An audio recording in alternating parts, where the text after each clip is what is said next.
There's a lot to look forward to on this program this morning. It's a heavy schedule, but some rather interesting stuff for us to get through. And all of this is constructed with you in mind. Keep it locked on the station that you like to listen to in the morning time, Bridge 99.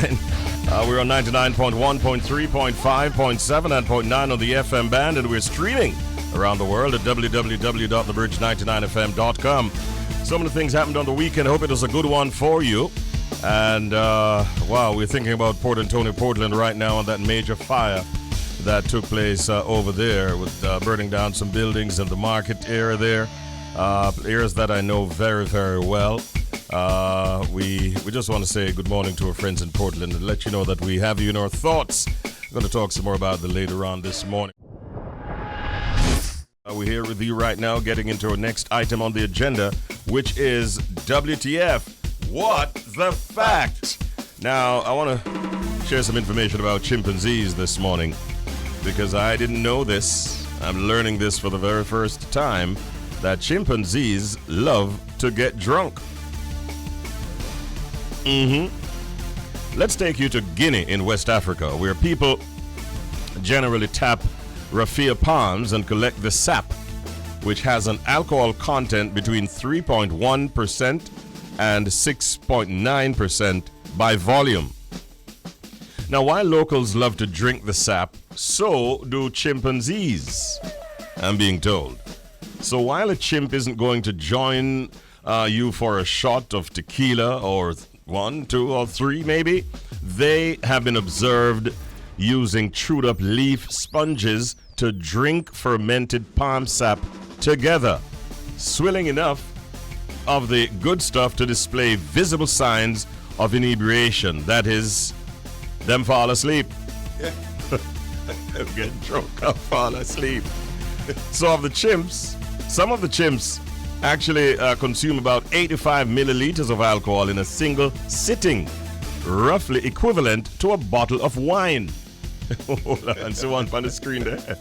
Totally stoned, you know. The man look frustrated. That is a clear demonstration, display of the effects of this sap from the raffia palms that obviously bro had a little bit too much of. And by the way, this has been borne out in research that was led by Dr. Kimberly Hawkins from Oxford Brookes University and also from the Center for Research in Anthropology in Portugal. So we're not making this up. These are facts and the kinds of facts that we like to share with you during WTF. Shelz, you seemed amazed at that photograph and that story as well. I want to tell you something. I should have poured a cup of chimp over the weekend. Yeah, man, I tell you. You wouldn't be short of alcohol content in your drink. Yeah, man. Wow, that's a lot to consume, though. 85 milliliters in one sitting. I mean, some people drunk on a half a bottle of wine. Someone just one drink. It's a one drink. Yeah. Some people just smell it. And that would just And the chimp totally knocked out, totally stoned. But I guess he will revive at some point later on. That was WTF, What the Fact? Yeah, get them all. Yeah. Alright, so there's always something I say on the dancehall, on the Bridge Chart show, where I always like to refer to some of the dancehall music as emo dancehall, where it's kind of a little bit emotional from time to time. Well, apparently TJ, look like you might agree with me, because TJ says Jamaicans have a taste for depressing songs, and recent study might show why. During a joint interview recently with himself and Shaggy, DJ Nori, who was hosting the podcast that they were a part of, pointed out that Afrobeats had become so powerful right now that it is almost pushing the dance hallers, that's what he calls it, the dance hallers off. Now, in response, Shaggy mentioned that Afrobeats was upbeat, happy music, and was what he and TJ had tried to accomplish with their new single dubbed Gal Dem Time. Shaggy said, "Me and TJ was talking about Afrobeats. We kept saying Afrobeats is happy music. It's feel-good music, which is what he's been saying for a while. Sometimes you gotta literally change the subject matter. A song like the Gal Dem Time is a fun song, and we cultivated it that way to talk about something else different. You put women into things, yeah, you know it go. Dudes are gonna follow, the bombastic singer had explained. Now, TJ, however, in a generalized statement, said Jamaicans have developed an unwavering, penchant for songs with lyrics in which the artist wallows in misery. Jamaica just different, TJ said. If me and Shaggy make a song and say ooh la la, that totally happy, Jamaica people feel like, I don't want to hear that. But just say, right now, I'm stressed. I feel like chop off my head. Everybody say, yay, he explained, throwing up his hands in the air to mimic almost a celebration. And he went on to say, you figure Jamaica is a depressing country, he added. That's a bit harsh. I gotta tell you something. And just to be fair to Afrobeats, they do have subject matters that do kind of delve into more like sad stuff. It's just that what's coming over mainstream wise to our ears is the more happy party, vibes. But no, trust me, I mean, and it's just how them deal with subject matter. I'll agree with Shaggy, Richie, because look at Last. Yeah. Last is a big breakup song. Burner is talking about the pain he went through, but in a sound that way. But for me personally, dancehall is dancehall. Dancehall is social commentary, and dancehall has different faces. You know what I mean? It's not every day Jamaica is a happy place. It's not every day they get to you them happy. Not every day them feel like for dance. And the poets that I like to call them, the artists, I call them poets. Them are gonna tell that side of the story. So I mean, yeah, it's there's a lot of grime kind of stuff coming out though. I mean, I wouldn't go as far as saying it's a sad place or no, Jamaica is far from affinity for sad music but the fact is we have some cruel lyrics and some real grimy stuff coming out sometimes. You wonder how people can imagine all of these things. But that's active imagination. That's the thing though. That's the thing though. It's not an imagination. In some instances. Yeah, the man them thought real truth. So yeah. All right. Well, TJ actually has been pretty much all over social media quite vocal over the these weekend. days, I think there was a promoter called Skeng, not the so I've heard that one. And he was apparently advertising TJ for an event that he was not going to be a part of, and I think he actually was really irate about it. Yeah, man. And went back and sort of did a retraction on the statements that he had made. All right, we have a new song that we got just last night. It's called Drift. You saw it? Yeah. Mash up your whole weekend. Yeah, man. It's over. Big up TJ. New song from TJ that we're going to drop later on this morning. Right now, though, we see we're Angelina Jolie, big-time actress. She actually stepped into the Calabash Literary Festival in Jamaica in St. Elizabeth on the weekend. And it is said that Jamaicans in attendance didn't even bat an eyelid. And that's been a talking point since the superstar was seen walking into the Treasure Beach venue on the weekend.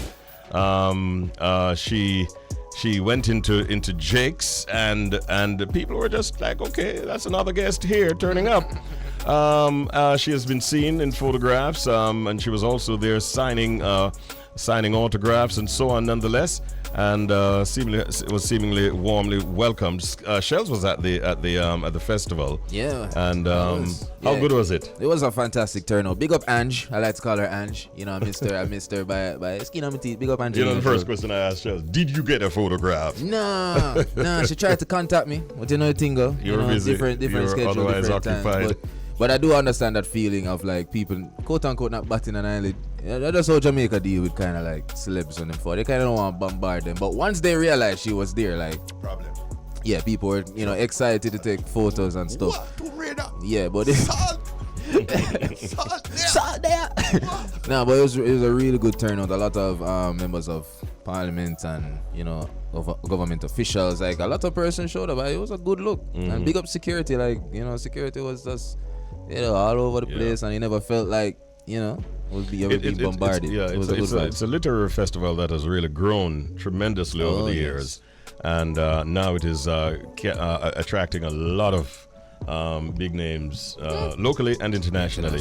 I want to say big ups to the organizers and continue to grow as you go through. All right, we see we're Aluna Samba, former Minister of Tourism. She actually remarked that Angelina Jolie was treated like a normal human being.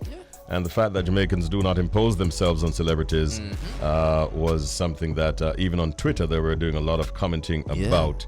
And she said, I love how Jamaicans just cool around celebrities. Yes, and I forgot. And just to add to that, there were also some other big names, but more behind the scenes or beyond the scenes. I like to say, like, you had reps from BET here, reps from Forbes magazine. I want to say the CEO or the COO, one of them was here as well. So lots of big names fought for the festival. So it's a good look. Definitely a good look. Another big one on the weekend was, of course, the Michael Bolton show, which happened down the Ocho Rios, and from all accounts, it was very well attended, and Michael can do no wrong in Jamaica. The clips that I saw, he was just connecting, just easing through the hits, and connecting with his audience, which also included, by the way, the Prime Minister and his wife Juliet, who were seen in attendance and no doubt enjoying the performances. So that was for charity, and we hope that they made the kind of money that they wanted in order to carry out their objectives and their plans. All right, that's it for update. It's now time for the proverb of the day. Hag said the first water him catch him walla. Another animal feature at this time is. You know, hear it. Listen again. Hag said the first water him catch him walla. First water Hag catch say the first water him catch him walla. Him walla. So I go through. Yeah. And him buck up and little water, clean or dirty. And just go crazy. Yeah, man. In a good way. Yeah, so man. walla is a good thing. Yeah, man. Okay. I'm gonna man. Enjoy himself to the max. That is my interpretation. Yeah, I can imagine that. Yeah. So the official meaning is make use of the first opportunity that presents itself. After all, they are going to know when I'm going down the line. If I go up on more water. That's true. So if I make sure that's true. Him voila in that. Yeah, man. I like this one. At least before he gets on some of this table. Yeah. Maybe it's the last time he get a chance for voila. That's true. Yeah. I wouldn't be responsible for that, though. You know that. Oh, yeah. Neither Kevin, for that matter. Big up on yourself. Big up on yourself. Okay. You make up for the oysters with the amount of pork. Oh, yeah, man. yeah. Big up the oyster lovers. Yeah. We don't have oysters, we have pork. All right. That is it. Everything good. Life balance out it. Where's it, Kevin? Fireball! Fire! All right. It's now 12 minutes before the 7 o'clock. 6:48 is the time. Now it's Shelz. Yeah. I wonder if the pet peeve that you have is when people bonfire when them talk about how them love pork. No, sir. All right. That's fine. Let's find out what the pet peeve is from Shelz this morning. All right, Bridge Nation. And just a reminder, pet peeves are things that people do that you find annoying, irritating, or even upsetting. And my pet peeve is a simple one. You go some boops. Let me get a scenario. You go some boops. You're there on a restaurant. You're there out somewhere. You know, you gotta get ready for Shelz some food. Not even food, just any public place. You have a seat. You take a sat, as we like to say in the streets. And you go some boom and your hand brush under the table. Accidentally, you know, Kevin, or under the chair. And you feel a whole stream of bubble gum. Oh, Lord. Oh, gosh, man. That is it. I'm not even have to say no more. That just, I ate that for me, Bridge Nation. Any dining establishment, but anyway, I'm going to feel that I'm out the building. Like, that now going to work for me. Like, bank, anything, ever feel, no gum under the seat, man. Or under the table. Whew.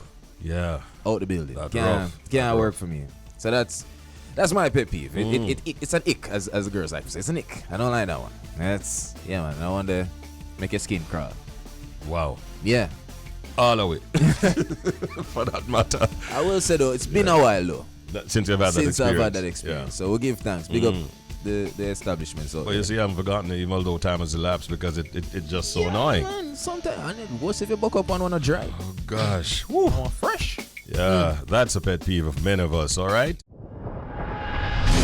And we now get an opportunity of welcoming our first interview guest here with us this morning. As a matter of fact, the 11th annual conference of the Caribbean Federation of Police Welfare Associations was held in St. Lucia recently. It witnessed the election of Corporal Rohan James as its president. He will serve in this prestigious position for the next 2 years. Prior to this, he served and has been serving. In fact, he served as the second vice president of the Federation and has worked tirelessly to enhance cooperation between member countries and their police forces.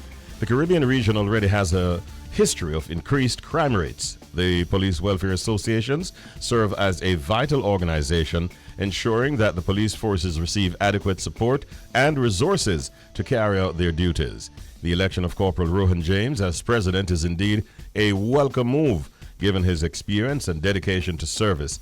His appointment is expected to increase cooperation between the various police forces in the region and help in the fight against crime. More than that, though, the Jamaica Police Federation's 80th Joint Conference commences May 30 until May 31 at the Ocean Coral Spring Hotel in Trelawney, where Corporal Rohan James will be seeking re-election as chairman. And can you imagine? That sounds like it would be a lot of responsibility should he be returned to that position here as well. We say good morning and welcome, as well as congratulations, Corporal Rohan James. Welcome. How are you doing? Good morning to you, Richie B, and to Shelz, and to your listeners, and to my hardworking colleagues. And thanks again. It is indeed that when you put in the work, you will get the reward and the recognition and more responsibilities. And your hard work has definitely not gone unnoticed. To the best of your knowledge, are you the first Jamaican to serve in this capacity? The first Jamaican to serve in this capacity as president of the CFPWA. Wow, congrats. And we will indeed, I will indeed allow the flag to fly high and to continue to unify the forces across the region and ensure that effective communication is the hallmark by which we are going to be judged. The experiences you'd have gained as chairman of the Police Federation here no doubt will augur well for you going into this new position now, wouldn't it? Indeed.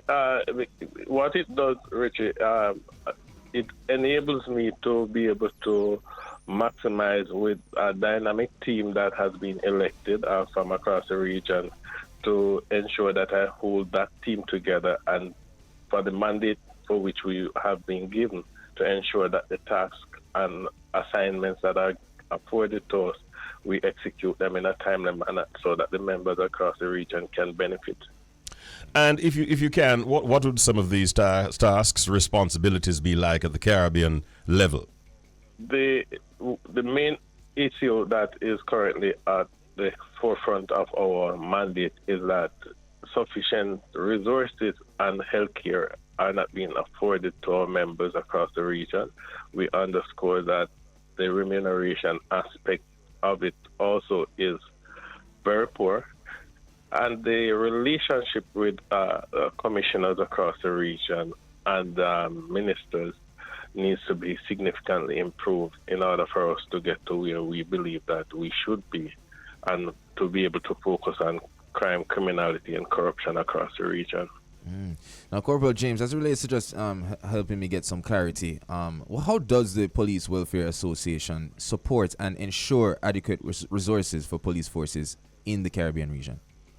We lobby the respective territories and commissioners as well as ministers where there are reports of insufficiency, and we work alongside to identify where the resources can be garnered and how it is that it will be best suited for deployment to the membership for the areas that have been affected. The issue of crime within the region, no doubt, is going to be something that you'll be paying a lot of attention to. Are you satisfied with the level of cooperation between the various police forces in the Caribbean region? And is it also something that you'll try to bring to the table to improve those relations? Most definitely, Richie B. Relationship is something that I believe that if we forge that greater relationship, we can tackle this emerging crime trend and the new trends that are taking place and is expected to be emerging across other forces in the region where armed thugs are seemingly attacking financial couriers. That is one thing that we know for sure, that if we don't put our hands and heads to this aspect of it, we are going to be seeing more across the region, and it will therefore lend itself for the criminal elements to be gaining greater resources and to be able to tackle law enforcement. We don't want it to get to that point whereas our true potential in the region cannot be recognized and obtained and achieved. We can do it, and we will do it. I've said to the team in no uncertain terms, thank you for the confidence that has been invested in me to lead this charge, and I will certainly, without a shadow of a doubt, attempt to do it the best way I know it can be done. Well said, Corporal James. Now, talk to us about the upcoming Jamaica Police Federation's 80th Joint Conference. What is to be expected? We expect to go into this 80th conference to address members on the salient issue of this compensation review that is at the forefront of everybody's within the public service, and among other challenges that have been faced by members, and to update them on as to some of the issues that have been tackled and some of our stakeholders that we have managed to get on board, and how effective and meaningful achievements that we have garnered over the past year, taking in consideration that since the advent of COVID, we had our 79th conference last year, which was 3 years conference in one. This year now we will report on the achievement over the last year. And for that we can proudly state that there were a number of achievements that we managed to achieve, notwithstanding that there were challenges, and still there are challenges and anomalies out of this compensation review, but we want to double down on the positives and to ensure that we advance as much as possible the gains that we have been made. Will you be hearing from the Minister of National Security during this conference? Most definitely, and our Commissioner of Police. Okay, all right. And our opposition spokesperson and national security. They'll all be represented. Indeed. All right. Do you have any challenges? I note that you're going back seeking re-election as chairman. Do you have any challenges, and how confident are you? I'm very confident, Richie, given my stint as chairman and how it is that I've gone about leading the team thus far, and the gains that have been made and the stridency of which I have approached things. I believe wholeheartedly that not only the membership have seen that I'm the people's chairman, but the citizens of Jamaica have identified the exemplary leadership qualities that I've brought to the fore with humility at the forefront and humanity. Yes, yes. Well, good luck, Corporal James. And we know that we'll, if you get reelected here in Jamaica, we will definitely be keeping in touch with you. And moreover, now that you are the first Jamaican to hold the position of President of the Caribbean Federation of Police Welfare Associations, we'll also no doubt be talking to you from time to time. And for the first time, Richie B, yes, the leadership of the CFPWA is the two leaders, core leaders, are from Jamaica. General Secretary of the CFPWA, Sergeant David Barnett, he is also from Jamaica. All right, congratulations, Sergeant Barnett. That's a big one for us. Yes, good look. Indeed. All right. Well, thank you very much, Corporal James. Congratulations again, and best wishes to you going forward. Thanks so much. We got a big interview, Bridge Nation, a big one. Here we're going. This morning, this morning we have renowned actor, writer, director, and producer, Mr. Paul Eckstein. Now, Paul is a well-respected and accredited Hollywood screenwriter with over 40 years of experience. Now, as a film producer, Paul co-produced the MGM UA film Hoodlum. He's also the co-creator of The Godfather of Harlem. And prior to that, in 2015, Paul led the writer's room on the first year of the Netflix hit drama Narcos. That's right. Paul also wrote and produced the Disney ABC biblical epic of Kings and Prophets on location in South Africa. His other writing credits include Street Time, that was on Showtime in 2002, Law and Order, Criminal Intent, which of course is on NBC, and The Dead Zone, which was on USA. Now, Bridge Nation, he's here to talk to us about Star Strike's first screenwriting workshop, which will be held at Mico University College in Kingston from May 31st to June 1st, 2023. The workshops will be led by Paul Eckstein and American music producer, lyricist, and actor Bryce Wilson. The workshops are designed specifically for aspiring and or active creative writers, helping them to review, examine, and cultivate different formats of writing feature-length screenplays. I'm interested, I'm excited, and help me welcome Bridge Nation, Mr. Paul Eckstein. Morning, Paul. Wow, thank you so much. My pleasure, man. What an amazing introduction, brother. Man, I try. There's a whole lot more that could have been said, Paul. And he knows. but time would not allow. So you have obviously achieved quite a lot. We commend you on all of your successes, all the works that you've given so far. And I'm happy to see that you're including Jamaica so that we can also here develop some active screenwriters. Is that the plan? Yes, well, I fell in love with Jamaica about 20 years ago, and I'd always been coming down in the Caribbean, but since I found Jamaica in 2002, I've been here maybe 2-3 times a year every year. And what besides the beauty of this island and the people and the food and the beaches and the mountains, the creativity that is manifested out of this little island is extraordinary to me. Not just the music, but the fashion, the art, and of course the storytelling and the stories. It's so rich here. So I find myself coming down here to get rejuvenated, and as I get rejuvenated, I keep finding fabulous artists all over the place, whether they're photographers or painters or actors or singers. But, at the core for me, my belief is that writing is the foundation for everything. So if you have a core of writers in your community, your art, your expression can rise to the highest level. And so, I believe in giving back and paying it forward. That's the way I was taught. I was given opportunity from my elders and from people around me, mostly of color. And, that's why I come down here now to sort of pass on whatever thoughts or wisdom or wackiness or madness that I've learned about the process of writing. And, my hope is that the people who come, as I did when I was a youth, as people who come to this workshop, they get little nuggets, little tools that they can then use to go off and further their ability to express themselves. So we'll have some fun, and I'm full of silly stories. I got some people with me who will delight as well. Some surprise guests. Nice. So we'll see what happens. Now, Paul, you mentioned your wackiness, your creativity, and of course the little nuggets. But if you can just share a little bit more insight, if you can, about what can attendees expect to learn from the workshop. Sure.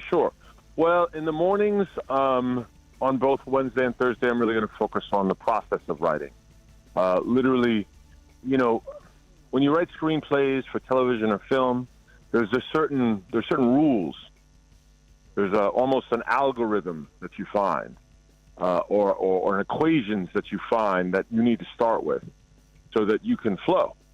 And those come about by practice, but by really knowing them. So I want to pass on some of those structural tools on how you set up to be a writer, and then give some philosophical, conceptual ideas that will help you anchor your characters and the journey of your hero, right? And once again, these are things that, to a degree are in books, and you can find them. And you can go to other lectures and workshops and hear them. But I think since I've had so much experience applying them with writers from all over the world, I can give a perspective that, hopefully, once again, as I said, people can take those nuggets. And then in the afternoons, I'm going to focus a little bit more about business, giving some perspective on how you want to navigate getting your work to the next level, how you want to look at what the business of writing is about and producing. Yes. And, some insights there. And, Bryce has great experience in that area on multiple levels as well. So his insight on, how the business works and how you navigate it as an artist or a storyteller. Hopefully we can bring that. So you'll get more guidance, and it won't seem so intimidating all the time, because show business is, scary, but it's actually just stupid. It's like high school with movie stars, I always say. That's all it is. We gave you the Bridge Nation a hint as to some of the works that you have done over the years. And Shelz would have mentioned, your work on Law and Order, Criminal Intent, The Dead Zone, sure, and so on. Among those works or other works unmentioned, which would you list among your the works that make you most proud? Well, to a degree, Narcos, of course, is a piece that I'm really proud of, and being able to participate and collaborate with extraordinary artists. That first year was an 18-month, 2-year process where, it was as frustrating and as free as an artist could ever be. I could speak on it for hours. How bizarrely. How bizarre the container was to create in there. How much freedom we had as writers and producers and actors to do what we wanted, and yet at the same time, how the business was against us. And so that's to be able to tell that story and to open up people's minds the way we wanted to about Pablo, and how blessed I was in being once again surrounded by Wagner Moura and crazy Jose Padilla, the director, and my partner Chris Brancato, who's a genius, and this group of writers who are really dedicated to telling a story that was exciting and dramatic, but impactful and mind-opening. We were always trying to tell the story of the hypocrisy of American foreign policy, not a story about a drug dealer. Okay. Right? So, with those kinds of philosophies in mind, it becomes a story that says more than just what the story is about. So I'm very proud of that. Right now, my show Godfather of Harlem on MGM Plus, get through Amazon. We just finished season 3, starring Forrest Whitaker and Vincent D'Onofrio and Giancarlo Esposito. These are stories that my grandmother told me when I was growing up. So for me, the story of Bumpy Johnson is very dear and personal. I did the movie Hoodlum about him. That's kind of his start, his rise to power in the 30s. But Godfather of Harlem is about who he was as an elder and how he discovered how important it was to pass it on. His relationship with Malcolm X, who was one of his closest friends, and Adam Clayton Powell, who was a politician and a congressman in America that nobody really knows enough about, how much he affected the people and the world of the government. So that show, being able to pass on literally, the stories that my grandmother told me in the context of a show that's the meeting of the collision of politics and the streets of crime and civil rights, and the complexity of that in Harlem. That's something that I'm forever grateful to be told. When I take my last, it's very nice. It's very nice as a writer right now to be like, okay, I can do what I want to do, but I did that. Yeah. Check that off the list, man. Persons are quite interested. I'm getting messages where they want to get more information, and we will get to that in a moment's time. But I wanted to pick your brain a little bit more this morning and ask you, do you necessarily have to know an actor or actress or their background or previous works in order to be an effective writer for such an individual?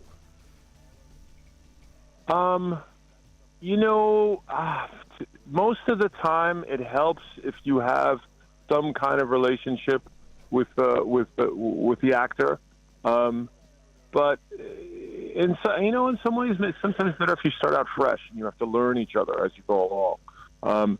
I certainly having been an actor, but just in general, I have so much respect for performers and their process and what they have to go out there and do and put their hearts and souls and their vulnerability on film or on stage that, I'm very sensitive to that process, number one. And number two, I've discovered that if you have a brilliant actor like Forrest Whitaker that you're working with, trust him. If he tells you the scene doesn't work or that line is wrong, you might know the story better, but he knows his character better than you. So it's a great thing when you can collaborate with someone like that, and when you sort of find the moment together. That's why you live as an artist. You know, writing is a solitary thing. Making screenplays and plays is a beautiful collaborative process. Agreed. Now, Paul, for those who know Shelz personally, you know, I've dabbled in the film world, a couple times myself, studied it as well. And one thing I've experienced, you know, from learning it in school and being a professional, one thing always popped out. Everyone always asked me, is this business going to be profitable for me, especially as a screenwriter? You know, and I know you're going to speak about it as it relates to the business side of it during your workshop, but if you can just share, you know, a little insight, is it profitable, you know, being a screenwriter? No. Hell no. Yeah. You know, it's so funny. I say this all the time. I do lectures for kids in school, high school, and college, and the people in the room, I usually start out by saying, look, half the people in here won't be doing this 2 years from now. You'll never make any money. You'll break your heart. Your best friend will sleep with your wife. 5 or 6 guys will try and scam you, and usually they will. There's very little upside in the world to writing, except that I believe it's a sacred and holy craft. That our jobs as writers is to record history and to open up people's minds to new ways of seeing the world. And that's not something you can really judge monetarily. Agreed. Right? I've been blessed with making some money in my career. Took me a long time to get there, you know. To support a lot of drinks, delivered a lot of garbage, stood outside nightclubs, wash some dishes, took a lot of orders. Yeah, wash some dishes, all that stuff, right?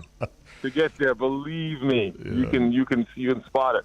But I think your purpose when you start doing it is, you know, to have a specific goal that's higher than money, and make sure that you have your money kind of taken care of. You have a day job, as they say, and maybe the day job will eventually bleed into what you do. If you can have a day job, for example, that is a production assistant, or I don't know, working even in a library, right?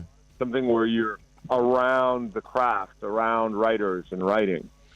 You know, that's your first step, and then when you can collaborate and you find a group, then maybe you can manifest something that does make money. And that's why I'm here in Jamaica right now, because I believe Jamaica is a huge melting pot of talent that this place should be a center for entertainment and entertainment production, because there's so many people here who have the skill set and have the natural affinity for what we do in production, that I have been working on with a number of amazing people here on island, including, you know, Strike Star and Ricky and Bryce, on bringing entertainment, the business of entertainment, the creation of entertainment here to this island in a very much more robust way.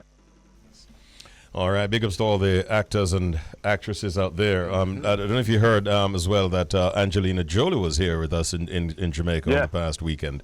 Yeah, yes, I saw her this weekend. All right, wonderful. Well, there are still many persons, even although you spoke about the fact that it's not necessarily going to make money initially in the early stages, there are many people still interested in going to the workshop. Oh, yes. What can you give us in terms of details for registration and where it's taking place and so on? Well, it's taking at Mico University. I think we start on Wednesday at 10. We call it Mico, just for those who want to be sure. Mico. That's yes, right. Please.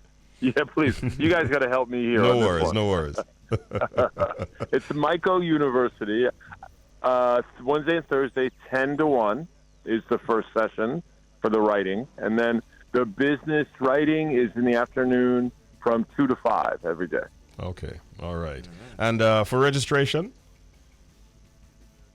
Gosh, I don't really have the answer to that. I think you have to just reach out to the university. All right. I'll have to get better at that. Not a problem. Again, commendations, Paul. Great having you on the program. Anything that you're working on that will soon be hitting the silver screens that you can break to us here this morning? You have the right platform for it. Go ahead. Well, I don't have anything breaking besides season 4 of Godfather of Harlem, which is now going to happen. Is on delay because of the writer's strike in the States. LA. But I will say this: I have a lot of things brewing here on island and in collaboration with other artists here. Okay. And I think that the stories of Jamaica are about to explode throughout the planet over the next 5-10 years. We like So, that. you know, if you are a writer from here, this is the reason to think financially. If you are a writer in Jamaica, this is a really good time to start writing for entertainment. All right. Paul Eckstein, great talking with you, man. Thank you so much, and all the best with this workshop and all your other works. Take care. Big up. Thank you, gentlemen. It's been an honor, a pleasure. All right, take care, Paul. Paul Eckstein, ladies and gentlemen. He's a well-known screenwriter, and he has his first Star Strike screenwriting workshop, which will be taking place at the Mico University College in Kingston from May 31 to June 1.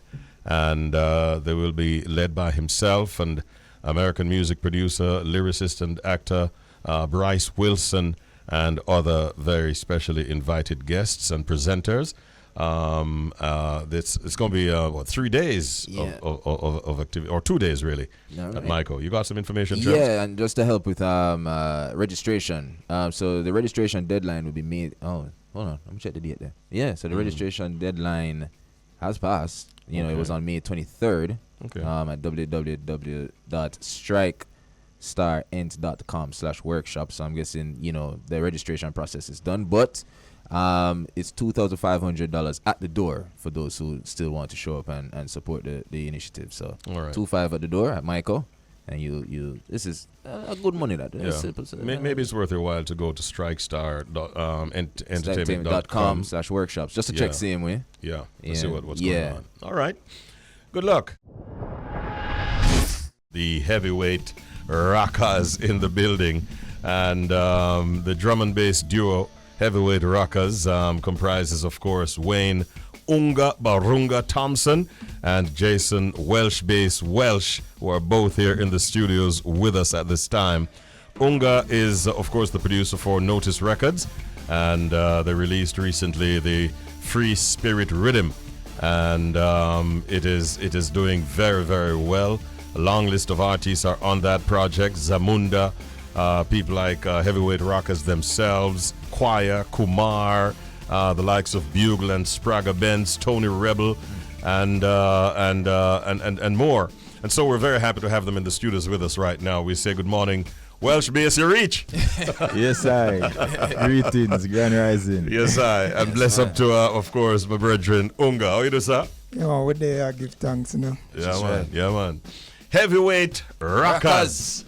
I am of the view that this duo have come on the scene and are intent on lifting the industry while also maybe creating a different kind of an impact.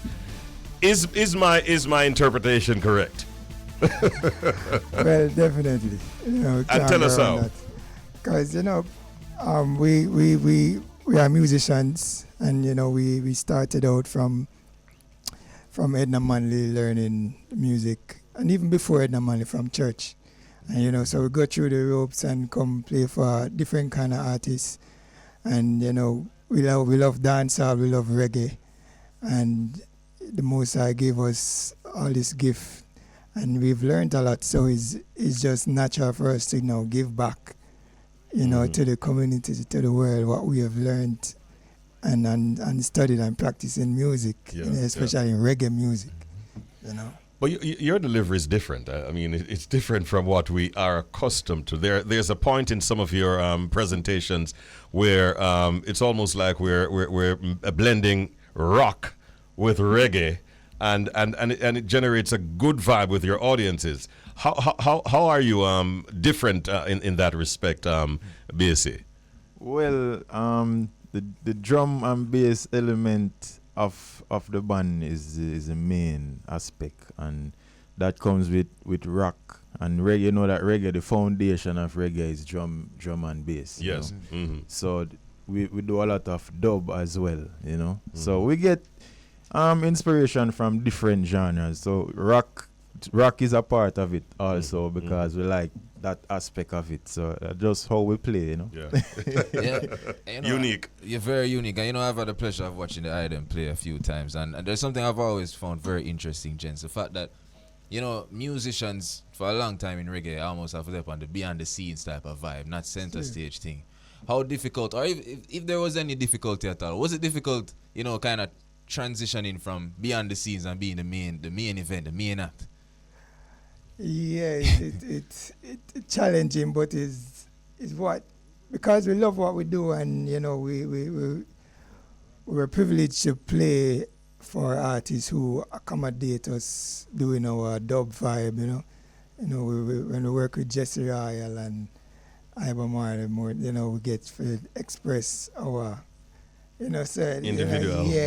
So it helps to build with too. And then over time now, when you realize, all right, we have such and such songs, we have our album, and we got the space now to play as Heavyweight Rockaz, Right.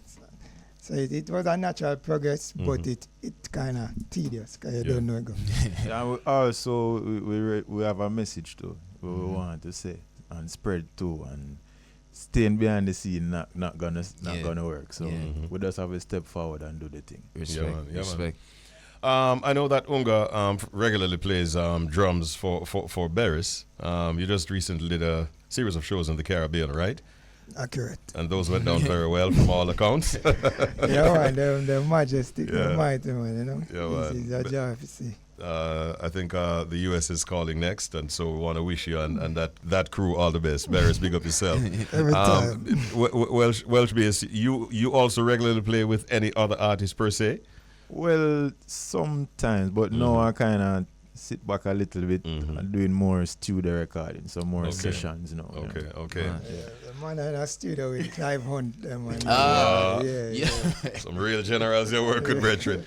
How did the name Heavyweight Rockaz come about? And it's spelled, by the way, Rockaz, right?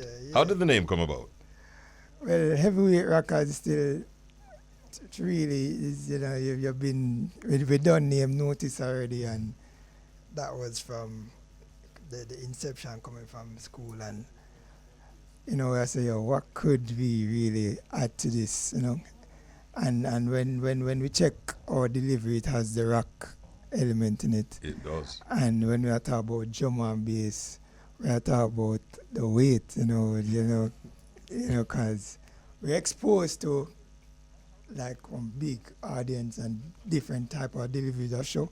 So I think the best way we did find to describe our thing was heavyweight, and then just put the rockers on it now. Bounty Killer, that's a boom bang.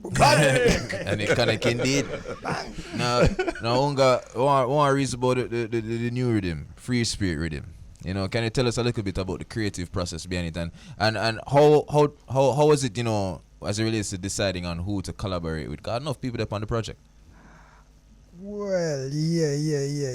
The rhythm, it actually pandemic. It was around pandemic time, and we got some space and time for it. But people always been asking, Unga, you stop produce, we're going the juggling rhythm and thing, and So during that time, I really say, let me start create some things in other direction. That rhythm came about, and we couldn't afford. We really wanted to come with something fresh. The rhythm that did speak to me, so we link two brethren, Ibamar, and say, what do you think? I must say, wow, wicked. Send it on, and link Zamunda, and realize the artists them love it. So I started working on it from then. It kind of took me some time for really put it together from pandemic to now is really, but I'm happy to say it finished, and You should also be happy with the love that it's getting, Bridget. Yes, I'm grateful for that. Grateful for that. Yeah, you mentioned Ibamar, people like Sugar is also on it, Medicine, and a long list of artists. Natalie Rice and Irie Soldier. Big Ross, yeah, man. Big Ross, yeah, man. Full of Bugle, Sprague, Benz. Yeah, full of artists. Yeah, man, and it's something where it is needed too. You know, it's a thing where we grew up on. Juggling rhythm means something to me, you know, because I'm a fan of it. Also, when you hear the man the song, I hear the song, and say, yo, that one the bad and that one. You understand? Yeah. It bring up vibes to the culture. Well, Welsh Bass, what can you tell us about your own contribution to the free spirit rhythm, meaning Heavyweight Rockaz' contribution? Right. So the song now, Heavyweight Rockaz, self-love. Self-love now. Actually, Unga write self-love and say, yo, Welsh, me have a song, you know, and say, man, send it me hear it. And me hear it, and the song was amazing, you know, and it really connect with our day-to-day and our life going forward, because self-love is so important, you know. If you can't love yourself, you can't love anybody. So it's a key aspect of today's day-to-day going out and coming forward. So self-love, yeah, man, number one. You share vocals on the track? Yeah, man. Yeah, Unga singing. All right. It's a good time DJ Adler for squeeze off the big tune, the self-love on the free spirit rhythm. Are you guys actively on social media? If so, where can you be found? Yeah, man. Heavyweight Rockaz on Instagram, Facebook, TikTok, and Unga Barunga and for Instagram, and Welsh Bass for Instagram. All right. What else can we expect from Heavyweight Rockaz, and what do you want to say to the fans out there as we kind of bring this to a close before the big connection? Yeah. Well, just look out for more good music from Heavyweight Rockaz. Keep streaming. The album is out, still out, and it's a good project, so you can go check it out and just live in love, you know, because we need more of that. Too much killing, man. Let it go. Yes, I. Yes, I. Unga, final words. Yeah, man. You don't know, you know. From we say Heavyweight Rockaz, please just follow and tune in. Tell about your favorite tune on the Free Spirit Riddim. Understand? And look out for Heavyweight Rockaz, Notice and Friends live show. All right. Understand? That is coming next. And if you can replicate what we saw you do on New Year's Eve downtown Kingston in front of 25,000, then it's worth traveling miles to see. Unga himself in person on Welsh Bass, Heavyweight Rockaz.